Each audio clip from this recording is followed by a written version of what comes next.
Hello students, ये आपका part 9 video इस चैप्टर का। पार्ट 9 वीडियो में चैप्टर 2 के विविध प्रश्नावली पे है और क्वेश्चन नंबर है 1। कह रहा है संबंध f दिया है किस तरह से एफ एक्स बराबर में एक्स स्क्वायर कब हो जा रहा है जब एक्स लाई कर रहा है 0 से 3 तक में, और एफ एक्स बराबर 3x कब हो जा रहा है जब एक्स लाई कर रहा है 3 से 10 तक में, द्वारा परिभाषित है। यह एक संबंध दिया गया है। उसी तरह से एक और संबंध है जी, जहाँ जी एक्स बराबर में है एक्स स्क्वायर कब जब एक्स लाई कर रहा है 0 से 2 तक में, और जी एक्स बराबर में 3x हो जा रहा है जब एक्स लाई कर रहा है 2 से 10 तक में। यह द्वारा परिभाषित यह भी एक संबंध है। तो दर्शाइए कि क्यों f एक फलन है, यह जो संबंध f दिख रहा है यह फंक्शन हो जा रहा है और g फंक्शन नहीं है, फलन नहीं है। यह हमें दिखाना है कि यह फंक्शन है, यह फंक्शन नहीं है। चलिए पहले वाले के लिए देखते हैं।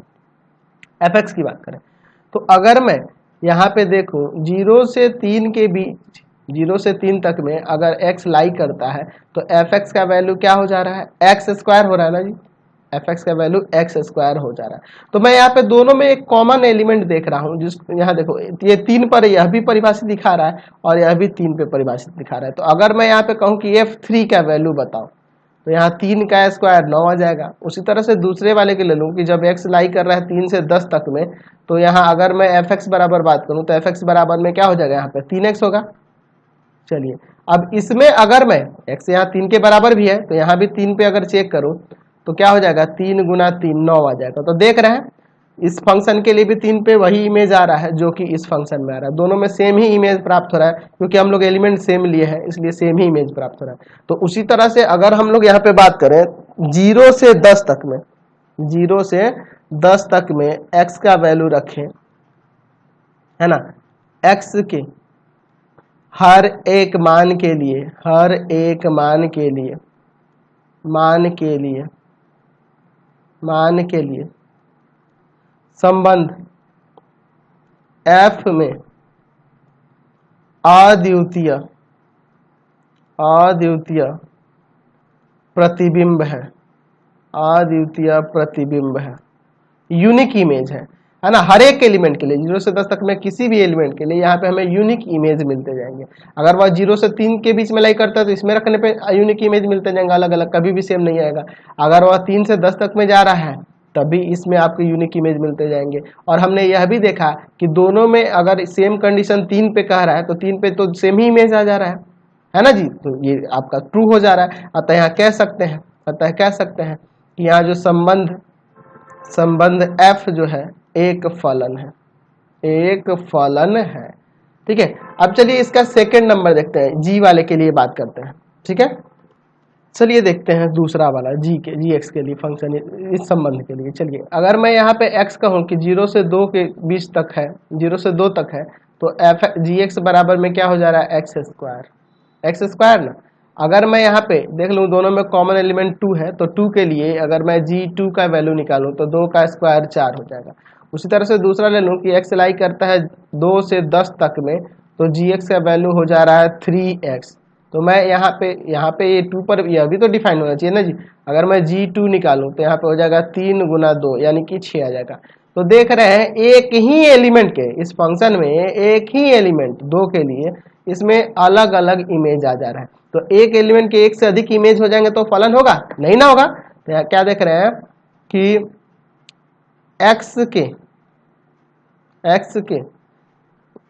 x बराबर 2 लेने पर, है ना, x बराबर 2 लेने पर, ऐसे लिख देते हैं, x बराबर 2 लेने पर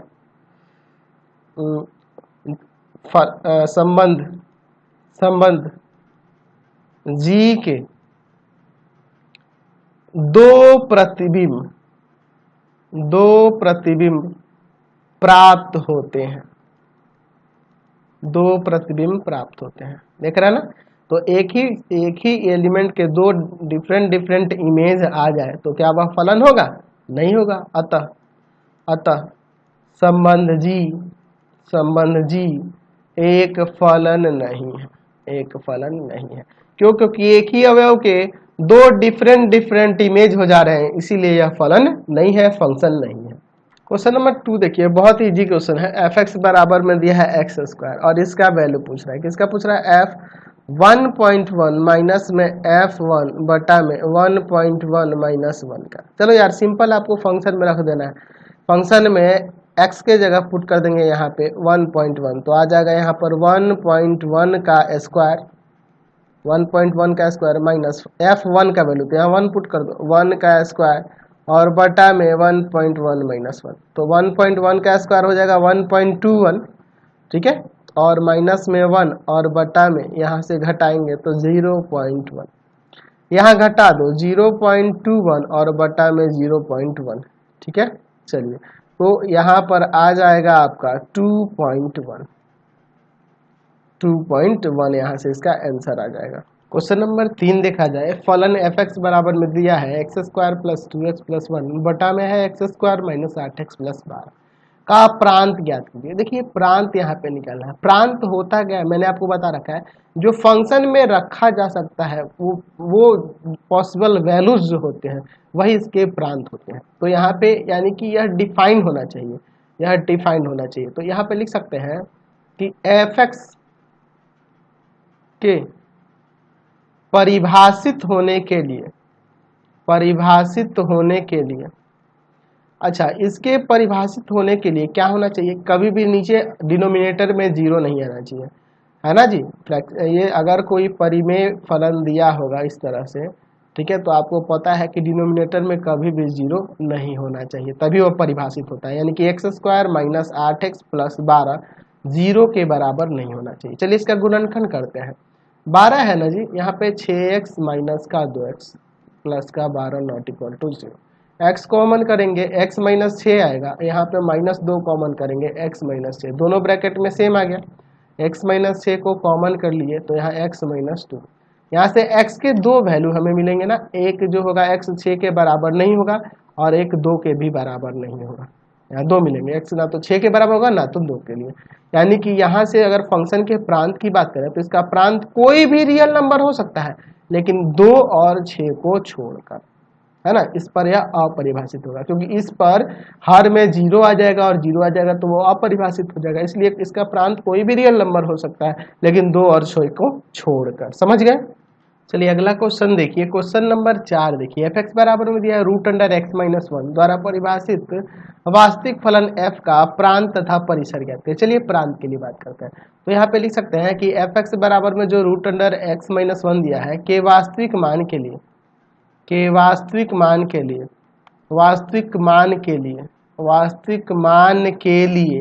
क्या होना चाहिए, तो इसके वास्तविक मान के लिए यहाँ पे x माइनस 1 जो होगा ना ग्रेटर देन और इक्वल टू 0 होना चाहिए।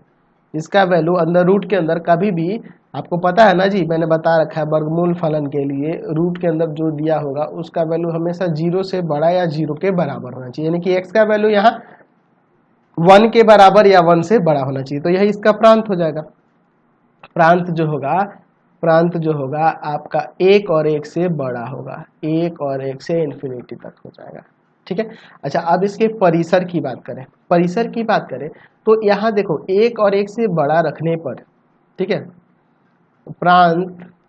प्रांत 1 से लेके इन्फिनिटी में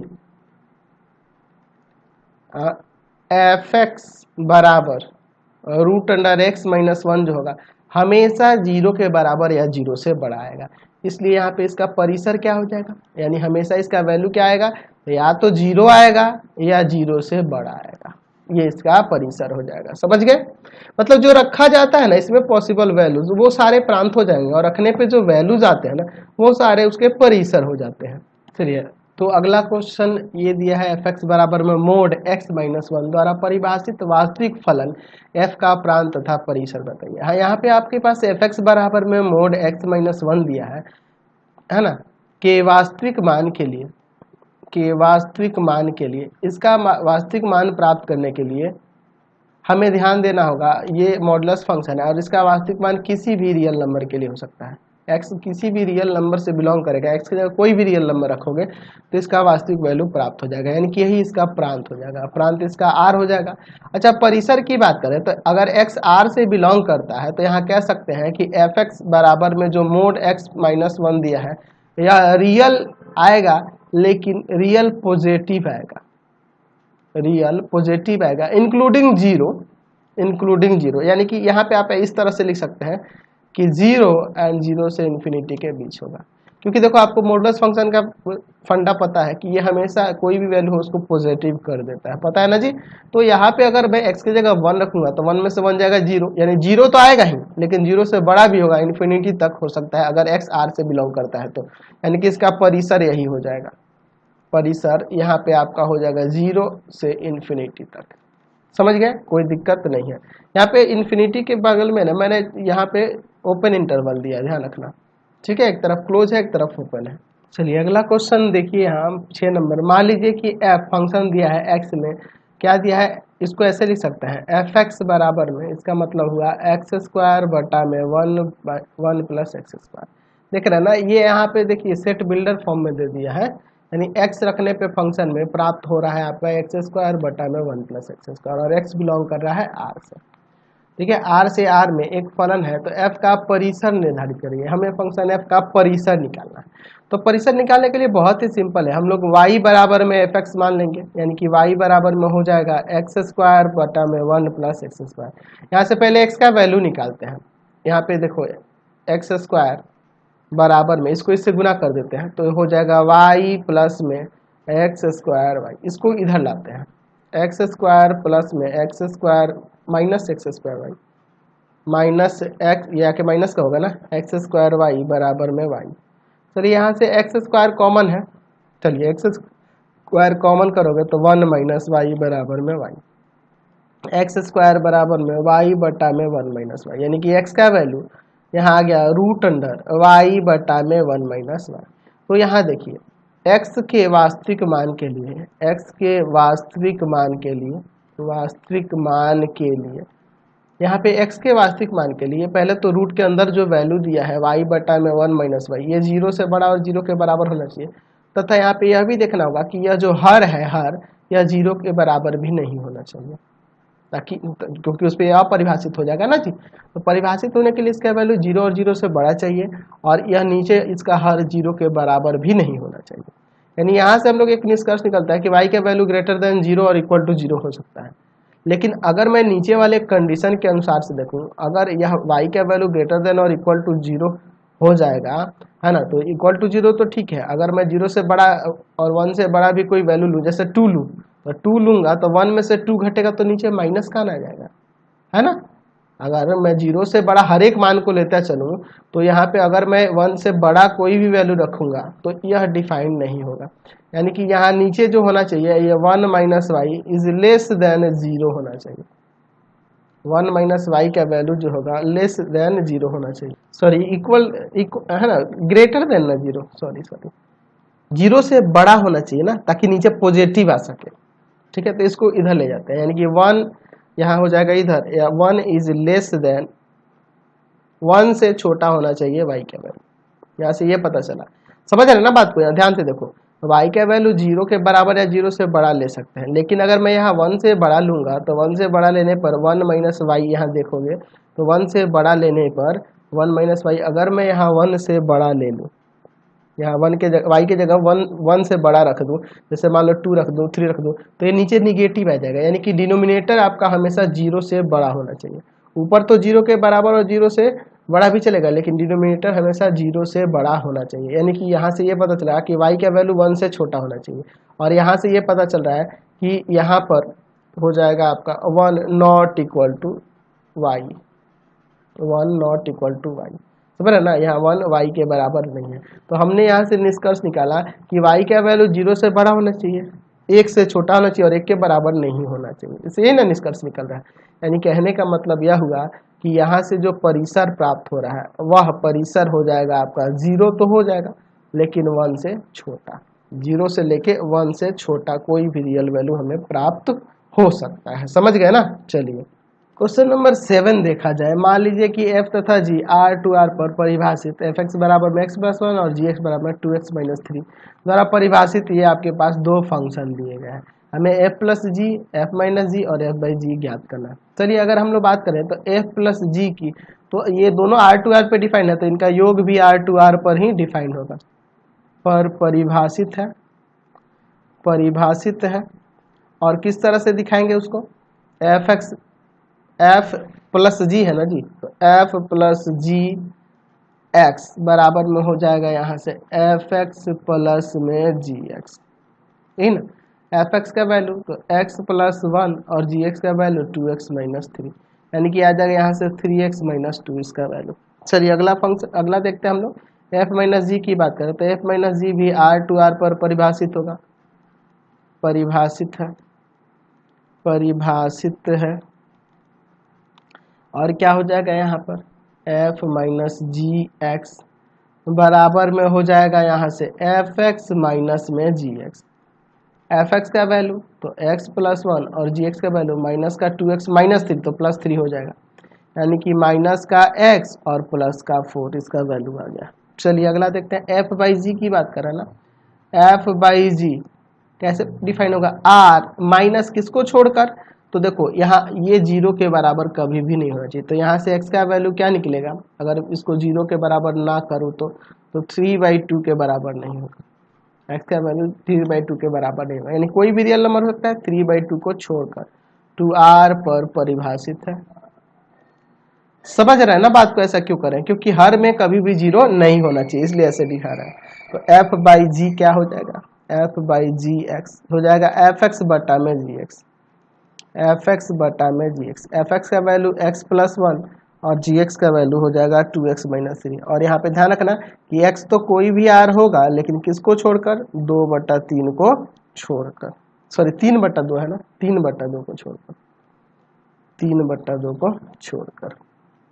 क्वेश्चन नंबर 8 देखा जाए। मान लीजिए कि f यहाँ पे फंक्शन इस तरह से दिया हुआ है, ऑर्डर पेयर इसके दिए हुए, इसमें z से z में परिभाषित है, ठीक है।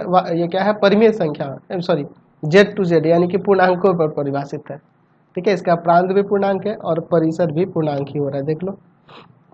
एफ एक्स बराबर में दिया है ए एक्स प्लस बी द्वारा परिभाषित एक फंक्शन है जहाँ a और b कोई पूर्णांक है, a और b यहाँ पर कोई इंटीजर है, तो a और b को निर्धारित करना है। चलिए देख रहे हैं यहाँ पे एफ एक्स बराबर में दिया है, बहुत ही सिंपल है यार, ए एक्स प्लस बी, ए एक्स प्लस बी दिया है, यही ना दिया है। यहाँ पे देखो, यहाँ कहने का मतलब क्या है, इस ऑर्डर पेयर में देख रहे हो ना, वन वन बिलोंग्स कर रहा है फंक्शन में, तो उस फंक्शन में बिलोंग कर रहा है, इसका मतलब यह हुआ कि वन रखने पर फंक्शन में एक्स की जगह वन रखने पे वन प्राप्त हो रहा है, यानी कि इसमें रखेंगे वन और प्राप्त हो रहा है वन, यानी एफ एक्स का वैल्यू भी वन ही है, यानी कि a प्लस बी बराबर वन, पहला इक्वेशन। दूसरा अगर मैं मान लेता हूँ, ये तीसरा वाला मान लेके चलता हूँ, जीरो कॉमा माइनस वन, क्योंकि ये आसानी से हो जाएगा, ठीक है। Zero comma minus one belongs to F, तो यहाँ पे अगर मैं देखूँ तो फंक्शन में जीरो रखने पर प्राप्त हो रहा है माइनस वन, तो यहाँ से आपका b का वैल्यू माइनस वन हो जाएगा, और b का मान इक्वेशन एक में रख देते हैं, b का मान b बराबर माइनस वन समीकरण एक में रखने पर, एक में रखने पर, समीकरण एक में रखने पर, समीकरण एक क्या है आपका, a प्लस बी बराबर में वन, b का मान माइनस वन रख देंगे, उधर जाके जुड़ जाएगा ना वन प्लस वन, यानी कि a का वैल्यू टू, यानी कि a का वैल्यू टू आ गया और b का वैल्यू जो है हमारे पास माइनस वन है। समझ गए ना। चलिए क्वेश्चन नंबर 9 देखिए, कह रहा है कि एक संबंध किस तरह से दिया है, a और b ऑर्डर पेयर के फॉर्म में है जहां a और b नेचुरल नंबर से बिलोंग करते हैं और a बराबर है b स्क्वायर के द्वारा परिभाषित n से n में एक संबंध r है, तो क्या निम्नलिखित कथन सत्य है। चलिए देखते हैं, और हमें प्रत्येक दशा में अपने उत्तर का औचित्य भी बताना है। पहला कह रहा है कि a बिलोंग्स टू r, सभी a बिलोंग्स टू n के लिए, तो ये कहेंगे कि ये असत्य है। अब ये अपने उत्तर का औचित्य बताइए, तो रीजन यहाँ पे हम ये दे सकते हैं कि ऐसे अगर देखा जाए तो टू के स्क्वायर के बराबर होगा, नहीं होगा, सिर्फ इसमें एक ही के लिए बराबर होगा, सिर्फ एक के लिए, एक के स्क्वायर, और बाकी किसी के लिए भी नहीं होगा, किसी भी नेचुरल नंबर के लिए ये चीज ट्रू नहीं होगा। यानी यहाँ पे कह सकते हैं देयरफॉर कि a not belongs to r for all a belongs to n, हर एक नेचुरल नंबर के लिए सत्य नहीं ना है, सिर्फ वन के लिए ही है ना जी, और किसी के लिए भी नहीं है, तो असत्य हो गया। दूसरा देखिए, a b belongs to r का तात्पर्य है कि b a belongs to r, चलिए ये भी असत्य है। अब कहोगे कि सर ये असत्य कैसे है, समझिए यहाँ मैं यहाँ पे अगर मैं कहूँ कि 9,3 बिलोंग्स कर रहा है आर से, इसका तात्पर्य यही न है कि 9 जो है बराबर है 3 के स्क्वायर के। यह ए और बी है, तो इसी संबंध को न दर्शाएंगे। 9 जो है 3 के स्क्वायर के बराबर है, तो ठीक है, ये ट्रू है। लेकिन अगर मैं यही कहूँ, यही चेक करूँ कि क्या 3 बराबर है 9 के स्क्वायर के, तो नहीं, ये तो बराबर नहीं ना है। यानी कहने का मतलब है कि 3 और 9 उसमें आर में बिलोंग नहीं करेगा। यानी कि ए बी बिलोंग कर रहा है आर में, तो जरूरी नहीं है कि बी ए बिलोंग करेगा आर में। ठीक है, चलिए, यानी कि असत्य होगा। तीसरा देखिए, A B belongs to R, B C belongs to R का तात्पर्य है कि ए सी बी बिलोंग करेगा आर में। चलिए ऐसा एग्जाम्पल लेते हैं। मैं यहाँ पे ये देखूँ, ये भी असत्य ही है। ऐसा क्यों असत्य है, यहाँ पे देखो, मैं एग्जाम्पल से आपको समझाता हूँ। मान लीजिए मैं यहाँ पे लिखता हूँ 81,9 बिलोंग्स टू आर, तथा 9,3 बिलोंग्स टू आर। इनका मतलब क्या है? इसका मतलब है कि 81 बराबर है 9 के स्क्वायर के, तो जाहिर सी बात है बराबर है। अच्छा, और इसका मतलब यह है कि 9 बराबर है 3 के स्क्वायर के। तो देख रहे हैं यहाँ पे ए बी बिलोंग्स कर रहा है आर से, बी सी भी बिलोंग कर रहा है आर से, तो क्या यहाँ पर देखा जा सकता है ए और सी के बारे में? तो यहाँ पे कह सकते हैं कि 81,3 नॉट बिलोंग्स टू आर, ए और सी नॉट बिलोंग्स टू आर। क्यों? क्योंकि आप कह सकते हैं, यहाँ पे रीजन देख सकते हैं कि 81 जो है 3 के स्क्वायर के बराबर थोड़े है, नहीं ना है, तो यानी यह भी हो गया। तो यह तीनों कथन असत्य हैं, तीनों के तीनों असत्य हो जा रहे हैं। देख रहे हैं ना। क्वेश्चन नंबर 10 देख लिया जाए। कह रहा है मान लीजिए कि ए एक सेट है, बी एक सेट दिए है उसके एलिमेंट, और एफ यहाँ पे दिया गया है। ठीक है, चलिए ध्यान से देखिए, क्या निम्नलिखित कथन सत्य है? पहला कह रहा है कि एफ ए से बी में संबंध है और एफ ए से बी में फलन है। तो चलिए इसके लिए मैं एक एरो डायग्राम बना लेता हूँ, और जिसके मदद से हम लोग आसानी से देख पाएंगे कि यह फलन हो रहा है कि नहीं हो रहा है, कि संबंध है कि नहीं है। चलिए, यह ए सेट हो गया, यह बी हो गया।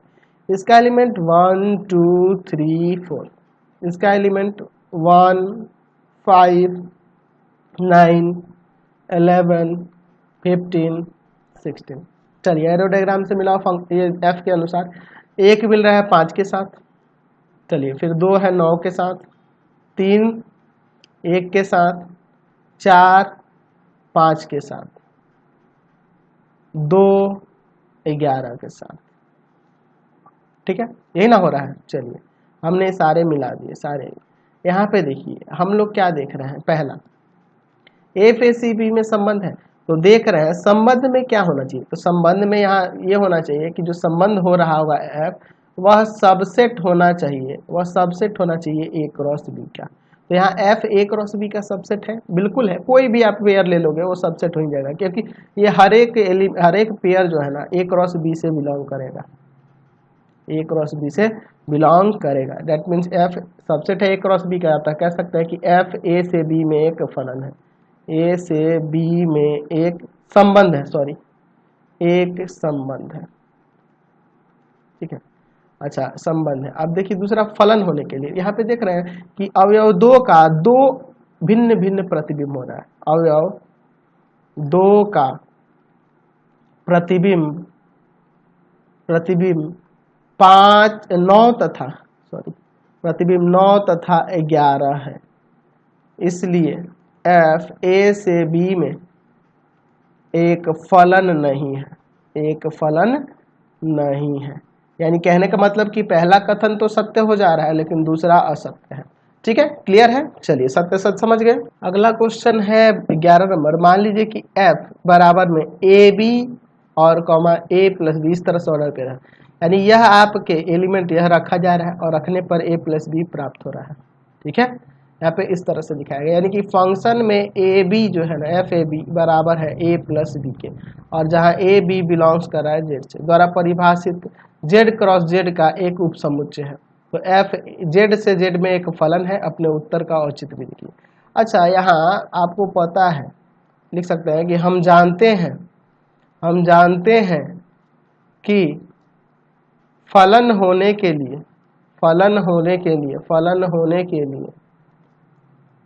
प्रांत के सभी अवयवों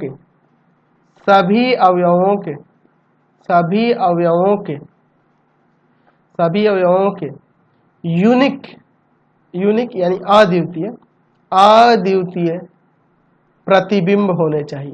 अद्वितीय प्रतिबिंब होने चाहिए, चाहिए, अद्वितीय प्रतिबिंब होना चाहिए, यूनिक इमेज होना चाहिए, एक से अधिक इमेज नहीं होना चाहिए किसी भी एलिमेंट के लिए। तो अगर मैं यहाँ पर इस फंक्शन के लिए ऐसे पेयर लेके चलूं, अगर मैं दो गुना 3 ले लेता हूँ, ठीक है, तो 2 प्लस में 3 5 आ जाएगा, ठीक है। और अगर मैं -2 गुना -3 लूँ तो -2 प्लस -3 हो जाएगा, यानी कि -5। तो हम लोग क्या देख रहे हैं, हम लोग यहाँ देख रहे हैं, इसको अगर मल्टीप्लाई करें तो यह आपका क्या होगा, यहाँ से इसका मतलब ये ना हुआ कि f6 बराबर में 5, और इसका मतलब ये हुआ माइनस माइनस प्लस हो जाएगा, f6 बराबर में -5। तो यहाँ हम क्या देख रहे हैं, इस f के लिए यहाँ पे देख रहे हैं कि यहाँ पर हम क्या देख रहे हैं कि 6,5 भी f से बिलोंग कर रहा है, और 6,-5 भी f से बिलोंग कर रहा है। यानी कि यहाँ पे क्या देख रहे हैं कि दो एलिमेंट के दो जो देख रहे हैं, दो अलग अलग इसके इमेज आ जा रहे हैं। यहाँ एक ही एलिमेंट के दो अलग अलग प्रतिबिंब प्राप्त हो रहा है, यानी यूनिक इमेज प्राप्त नहीं हो रहा। अतः f z से z में फलन नहीं है, फलन नहीं है, फंक्शन नहीं है। समझ गए? चलिए अगला क्वेश्चन देखा जाए 12 नंबर। माना कि a बराबर में दिया है 9, 10, 11, 12, 13, ये एक सेट है। f a to n पर परिभाषित है, fn बराबर में n का महत्तम अभाज्य गुणक द्वारा परिभाषित है। यानी fn बराबर में क्या हो जा रहा है, fn का वैल्यू हो रहा है n का महत्तम अभाज्य गुणक n का महत्तम अभाज्य गुणक द्वारा परिभाषित है। तो f का परिसर निकालना है। अच्छा, एक काम करते हैं, इस हर एक एलिमेंट का अभाज्य गुणक निकाल लेते हैं। अगर मैं 9 का अभाज्य गुणक बताऊं, अभाज्य गुणक, तो आपका 3 होगा। 3 से कटेगा, 2 से तो कटेगा नहीं। अभाज्य संख्या है 2, अब 1 नहीं लिखेंगे क्योंकि एक अभाज्य संख्या थोड़ा है, 2 हो सकता था, 3 हो सकता था, 5 होगा, 7 होगा, इसी में चेक करना होगा। तो 3 होगा इसका। अच्छा, 10 का अभाज्य गुणक की बात करूं, 10 का अभाज्य गुणक, सबका अभाज्य गुणक पहले निकाल लेते हैं ताकि सुविधा हो जाए हमारे लिए। तो इसका 2 हो सकता है और 5 हो सकता है। 11 का अभाज्य गुणक, 11 का अभाज्य गुणक 11 ही होगा। और क्या, 12 का अभाज्य गुणक, 12 का अभाज्य गुणक, 12 का अभाज्य गुणक 2 हो जाएगा, 3 भी हो जाएगा। 4 नहीं लिखेंगे, 4 थोड़े होता है, 6 भी नहीं हो सकता है क्योंकि अभाज्य संख्या है नहीं। चलिए, और 13 का अभाज्य गुणक, 13 का अभाज्य गुणक 13 ही होगा। चलिए, तो अगर मैं F9 की बात करूं तो 9 रखने पे क्या हो रहा है, तो n का महत्तम अभाज्य गुणक, तो 9 का महत्तम अभाज्य गुणक, तो इसमें एक ही अभाज्य गुणक 3 हो रहा है, तो महत्तम यही हो जाएगा। अगर मैं F10 पे बात करूं तो महत्तम अभाज्य गुणक 5 हो जाएगा। F11 की बात करूं तो 11 हो जाएगा। F12 की बात करूं तो 3 आ जाएगा। F13 की बात करूं तो 13 ही होगा। ठीक है, तो अभाज्य गुणक सबका लिख दिया, महत्तम अभाज्य गुणक। तो इसका परिसर पूछ रहा है, तो जो प्राप्त हो रहा है मान वही ना परिसर होगा, उन्हीं का ना समुच्चय। तो 3 है, 5 है, 11 है और 13 है इसका परिसर। तो एक्सरसाइज कंप्लीट हो गया। तो इस वीडियो में इतना ही। नेक्स्ट वीडियो में आगे के चैप्टर में शुरू करेंगे, और इससे रिलेटेड वीडियो देखने के लिए सीधे डिस्क्रिप्शन में जाना, पूरे बुक का लिंक नीचे डिस्क्रिप्शन में मिल जाएगा। Thanks for watching the video.